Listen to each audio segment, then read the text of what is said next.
What's the matter, baby? You don't think I look pretty like this? Let's talk about Mystique, the shape-shifting, blue-skinned wonder who's been skulking around the mutant scene for over 3 decades. Now don't get me wrong, Mystique might not have held the spotlight quite like the A-listers, Wolverine, Magneto, and Jean Grey, but oh how the times have changed. You see, ever since Jennifer Lawrence took the reins and blue body paint in the X-Men film series, we've all been giving Mystique a second or maybe a 100th glance. You might be well-versed in her shape-shifting escapades and her uncanny knack for infiltration, but have you ever stopped to ponder who's on the branches of her family tree? Yeah, I'm talking about relatives you might not have considered before. She's been lurking around for more than a century, which means she's had more than enough time to build genetic connections that would make any genealogist's head spin. We're going to uncover the hidden gems, the oddball relatives, and the surprising ties that bind Mystique to a family as unique and changeable as her own appearance. Let's do this. Before we go into our explanation, we have a very small request. If you like our content, please support us by subscribing to our channel. This is a small click for you, but for us, it means a lot. Thank you. Let's begin.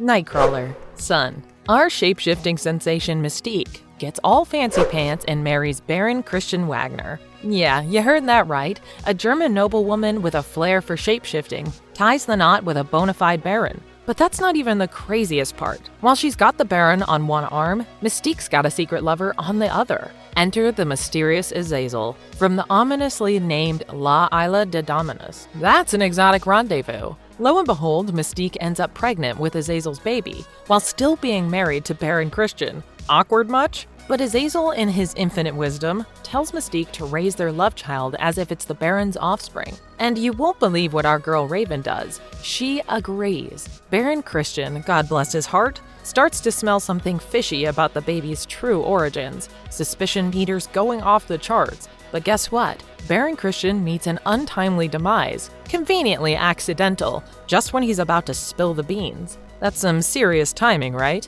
Now, here comes the cherry on top. The baby ain't no ordinary bundle of joy. He's born with blue fur, ears sharp enough to cut glass, eyes that shimmer like a disco ball, and a tail that's got moves even Shakira would envy. Shock of all shocks, during childbirth chaos, Mystique loses her cool and accidentally shows off her true blue form. Gossip spreads like wildfire, and the angry mobs got torches ready to barbecue the whole situation. Mystique's like, peace out, y'all, and leaves baby Kurt Wagner bobbing down a river like a little mutant Moses. But Kurt's luck turns around. He's rescued by Margali Szardos, a Romani witch who knows a thing or two about raising the devilish-looking kiddo. Kurt grows up all circus-style, swinging from trapezes with his new Romani siblings, Jermaine and Stefan. Fast forward, and who swoops in to save Kurt? Professor Charles Xavier of the X-Men, that's who. He's like, hey, you blue and bouncy, want to join our gang of superhero mutants? And just like that, Nightcrawler was born. Well, figuratively speaking. Kurt Wagner takes the name Nightcrawler and becomes the life of the mutant party, teleporting all over the place and bamfing his way through the X-Men.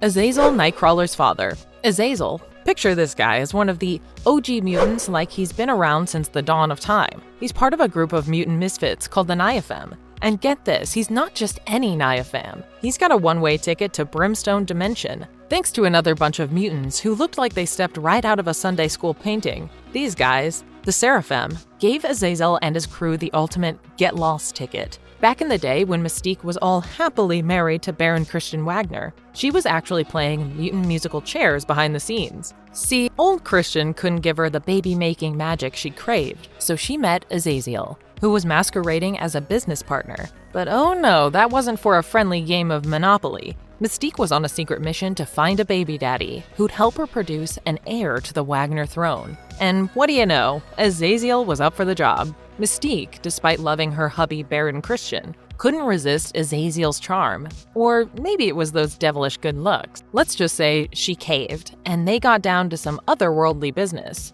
Mystique's bun in the oven wasn't just your average bun. It was the spawn of Azazel, the Brimstone Dimension kingpin. He couldn't chill permanently on Earth because of some pesky dimensional issues, but his plan for a permanent return ticket involved impregnating Mystique. Yeah, he figured his kid would be the golden key to his personal travel agency between dimensions. And let's not forget, Mystique was Azazel's one-stop shop for love and, well, mutant procreation. No other woman tickled his fancy quite like her. Kiwi Black.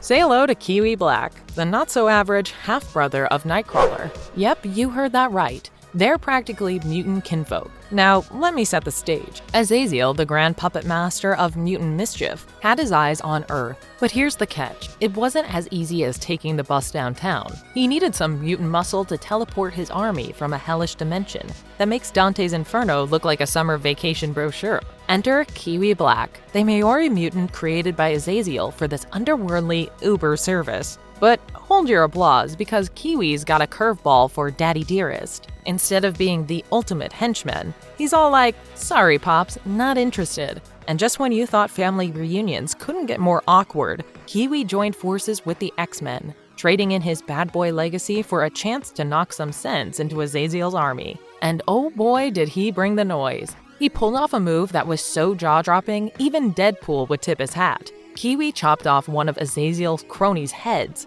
Yggdrasil style. Not only did Kiwi become the apple of Nightcrawler's eye, well, maybe not an apple, but you get the point, but he also lost his mutant mojo after the mutant version of spring cleaning, aka M-Day. Abyss. Meet Abyss, another one of Azazel's prodigal sons, who's got a resume that reads like a ride of a mutant mayhem. But let's rewind a bit. Niles Steiger, better known as Abyss, is like the ultimate mystery wrapped in a riddle, all coded in mutant powers. We're talking about a guy whose early life was shrouded in more shadows than a Batcave. All we know is that one day he tested positive for the mutant gene and bam, he's off on the mutate bonding process rodeo in Genosha. You know the drill on Genosha. Mutants becoming slaves to their own kind. But Abyss got hit with the legacy virus, and let's be real, that's like the mutant version of catching a really bad cold that you definitely don't want to sneeze on anyone else. So what's a virus-ridden mutant to do? Abyss is out of there like a bat out of hell, leaving Genosha in his rearview mirror. Abyss hightails it to the land of the free, good ol' America. There he teams up with Renee, a fellow Genoshan escapee who's all about science and finding a cure for the legacy virus. Abyss has powers that'll make your spidey senses tingle. He's got an unraveling body, which basically means he's got these coils that he can whip out like a mutant lasso to trap his enemies. But that's just the tip of the iceberg. Abyss's body is basically a portal to another dimension. Imagine having a backpack that can magically fit anything you want. Yeah, that's Abyss, but cooler. And if that's not enough to impress you, get this. Abyss can dish out fear like a pro. He's got this fear-inducing power that he can shoot out from miles away, messing with the heads of anyone in its path. Graydon Creed. Mystique, the ultimate shapeshifter, decides to play dress-up as German spy Lenny Zauber. Mystique, in her undercover caper, manages to sweep the fearsome freelance assassin Victor Creed, aka Sabretooth, off his feet. That's a mutant love story hotter than a chili cook-off in the sun. Despite their mutant lineage, Mystique gives birth to a human baby boy named Graydon. Yep, a regular old human. Not every mutant parent gets dealt that card, huh? But here's where the story takes a sharp twist. Graydon's upbringing takes a rocky detour into Resentmentville when he learns the truth about his parents' mutant status. Suddenly, he's all, "So you're saying I'm the result of some mutant fling and they abandoned me?" You can imagine the dramatic storm cloud forming above his head. As he blossoms into adulthood, Graydon takes his resentment and turns it into a full-fledged career, forming a group known as the Friends of Humanity. These guys are all about opposing mutant civil rights by any means necessary. Terrorist acts, villainous plots, and probably even stealing mutant superhero lunch money. Graydon might lack powers, but he's overflowing with charisma. He's akin to a salesperson who can sell you a pet rock. Though he has a touch of military training and combat skills, his true strength lies in his bigotry and ability to influence. Sabretooth, Graydon Creed's father. Victor Creed, the psycho with a penchant for pain, gets tapped by the CIA's secret squirrel squad, also known as Team X. Yep, we're talking about covert ops. So, on one wild mission, our not-so-friendly Sabretooth took out a scientist that's got crucial secrets dangling like a carrot in front of Omega Red, a super soldier from Russia. The result? Team X crumbles faster than a cookie in the hands of the Hulk. Mission accomplished, I guess? In the midst of all this covert chaos, Creed finds time for a little baby making action. During a break from the assassin grind, he fathers a kid, Graydon Creed, and the other half of the parent party is, oh come on, you know it by now, Mystique, the shape-shifting wonder. Graydon, the offspring of mutant mayhem, grows up to create an anti-mutant club called the Friends of Humanity, remember? And just when you think that's the final plot twist, Mystique, in a bizarre alternate future twist, assassinates her own son while he's on a presidential run. Sabretooth's personality? It's like a collision between a chainsaw and a tornado, with a touch of unpredictable chaos. He's the type who'd break into a sinister grin while playing darts with hand grenades. Wolverine's got his animal side, sure, but Creed? He's like the wolf that chomps down on your picnic while making eye contact just to establish dominance. Sabretooth's a poster boy for giving 2 fingers to redemption. Sure, he's got a hint of goodness here and there, like a villainous seasoning sprinkled on top. But for the most part, he's like, nah, I'm good being the boogeyman under your bed. Well, that explains Graydon's dominating personality. Raze Darkholme. Meet Raze Darkholme, the spawn of the legendary Wolverine and the shape-shifting wonder Mystique. That's some wild mutant gene. But Raze, for other reasons known only to the mysterious forces of comic book fate, offed his own mother. Yep, killed her and then slid into her shoes like a mutant Cinderella. Boy, family reunions were awkward. Our twisted Raze was chilling in Madripoor, doing whatever villains do, when his half-brother, Charles Xavier II, who was abandoned by Mystique right after birth, ouch, tracked him down. Fast forward, and Raze becomes a mastermind behind the ultimate mutant scheme, ranking the entire human population from Earth and replacing them with persecuted mutants from different dimensions. Imagine a cosmic game of mutant musical chairs, but instead of chairs, it's universes. Unfortunately for Raze, alternate universe Phoenix was like, nah, that's a no-go, and put the kibosh on his plans. Raze's powers are like a mixtape of his parents' abilities. He's got the fierce resilience of Wolverine and the shape-shifting prowess of Mystique. And get this, according to Chimera, the scoop is that his shape-shifting game is even stronger than his mom's. Rogue, adoptive daughter. Rogue can absorb other people's energies, abilities, memories, and even their personality, all with a simple touch. It's like borrowing someone's Wi-Fi password, but 100 times cooler and way more dangerous. Now, let's set the scene. Rogue's a runaway, doing her best mutant version of Catch Me If You Can, until she's scooped up by none other than the mutant, Mystique, and Destiny. Imagine getting adopted by a family where superpowers isn't just a conversation topic, it's a way of life. And hey, there are some heartwarming moments amidst the mutant mayhem. Rogue gets to share joyous times with her mutant moms, and for once, life feels a bit more stable than a Jenga tower at a picnic. But Rogue's mutant mom duo aren't exactly making pancakes on Saturday mornings. Destiny, with her future-seeing abilities, spills the beans that the superhero Miss Marvel is like a dark cloud on the horizon. And what's a girl to do? Well, if you're Rogue, you might decide to give Miss Marvel a one-on-one showdown. Rogue's touchy-feeling tendencies backfire big time. When she tries to absorb Miss Marvel's mojo, she gets a lot more than she bargained for. Not only does she score flight and super strength, but she's also got a permanent house guest, Miss Marvel's psyche. Yep, Rogue's mind becomes the ultimate mutant melting pot, with memories and personality bits floating around like mutant confetti. That's some crazy adoption benefits. Charles Xavier II. Son. Meet Charles Xavier II, the result of an interesting mashup between the brainy Professor Charles Xavier and the shape-shifting wonder Mystique. Xavier Jr. makes his debut as a little bundle of mystery. His mom Mystique pulling some shape-shifting shenanigans by conceiving his dad looking like Moira McTaggart. Xavier II gets the ultimate "sorry kiddo" treatment and gets dropped off like a package at the post office. Left to his own devices, he accidentally takes out his adoptive mom when his powers go haywire. Fast forward a few dramatic twists later, and Xavier II is on the hunt for his birth mom, Mystique. But surprise, surprise, mom's been swapped out for his half-bro, Raze, the ultimate mutant copycat. So what's Xavier II's master plan? He's like, the current X-Men ain't cutting it and it's time for a family reunion. He uses his telepathic talents to puppeteer some X-Men into joining his new brotherhood, like a mutant maestro conducting a sinister symphony. And speaking of brain power, Xavier II's got it in spades. Like father, like son, he's got a psychic toolkit that make even Jean Grey raise an eyebrow. Think mind reading, telepathic attacks, and even some quality time spent in the astral plane. And let's not forget the telekinesis. This guy can move things around with his thoughts like a mutant magician.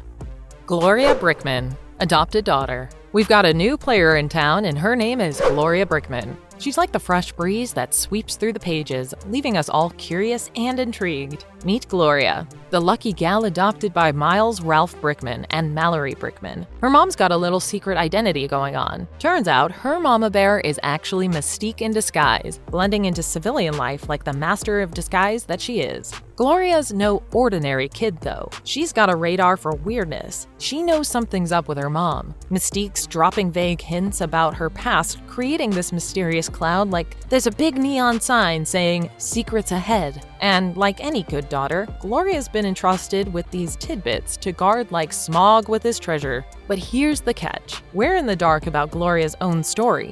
Is she brewing some mutant powers in her DNA, waiting for the right moment to burst forth? Or is she more mysterious than a locked door in a haunted house? The truth's playing coy, leaving us hanging like Spidey on a skyscraper. Is she a hero in the making, or does she have a taste for mischief like her sneaky mom? I guess we just gotta wait and watch. Ralph Brickman. We've got Ralph Brickman in the spotlight, and boy is his story a page-turner. This guy's claim to fame? Marrying none other than the shape-shifting Marvel herself, Mystique. When she's playing normal person dress-up anyway. Now, let's not get it twisted. Ralph's not on the list for his mutant heroics or power-packed punches. Nope, he's here purely because he managed to woo the disguised civilian version of Mystique. Color us impressed, Ralph. From what we've gathered in the X Factor issue 138 and 139, Ralph was a mover and shaker with political connections. He was your quintessential family guy, giving off those suburban superhero vibes without the flashy spandex. But Ralph was head over heels for Mystique, or should we say Mallory, the non-mutant facade she adopted for their relationship. Love was in the air, hearts were aflutter, and all was well in the Brickman household. But Mystique wasn't content with just being married. Nope, she had her sights set on a little identity swap. So, like a plot twist from a Shakespearean tragedy, Mystique killed Ralph and took his place. Christian Wagner, a nobleman with a castle in the Bavarian Alps, living the fairy tale life, blissfully unaware that his wife, Raven Wagner, aka Mystique, is more than your average lady next door. She's got mutant powers and shape-shifting abilities hotter than a dragon's breath. Now let's set the stage. Baron Wagner and Mystique are playing the matrimonial game, dreaming of adorable little heirs and a picture-perfect family. He's all about securing his legacy, and she's hoping for some relationship glue to keep them together. But the baby-making plans hit a brick wall, or in this case, a fertility roadblock. Mystique heads to the doctor for some tests, and surprise, surprise, she's not barren. Baron Wagner, on the other hand, gets hit with the truth bomb that his swimmers aren't quite up to the task. Ouch. Then in waltzes Azazel, a mysterious man who's about to flip the narrative like a pancake. Romance blooms faster than a mutant power activation, and before you know it, Mystique's got a bun in the oven, courtesy of Azazel. Baron Wagner's cool with it at first. He's like, hey, he's got his heir, right?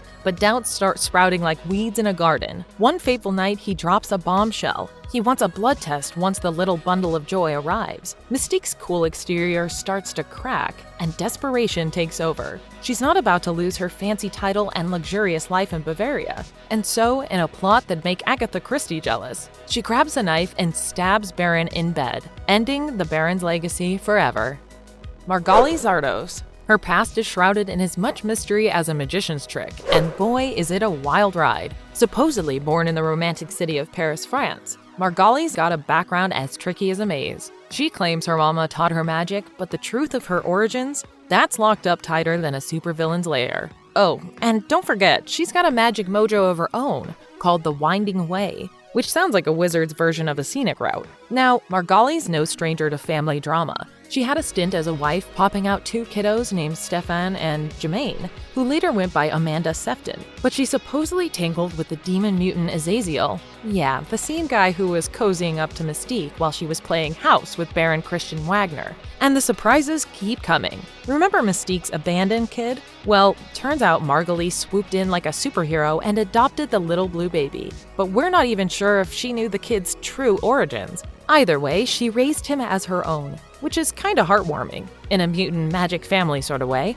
Margali's no slouch in the magic department. She's like Doctor Strange with a sorceress twist. With her Sorceress Supreme title and a magical prowess that would make even Merlin raise an eyebrow, she can bend mystical forces to her will. It's like watching a magician pull a rabbit out of a hat, only the hat is reality itself.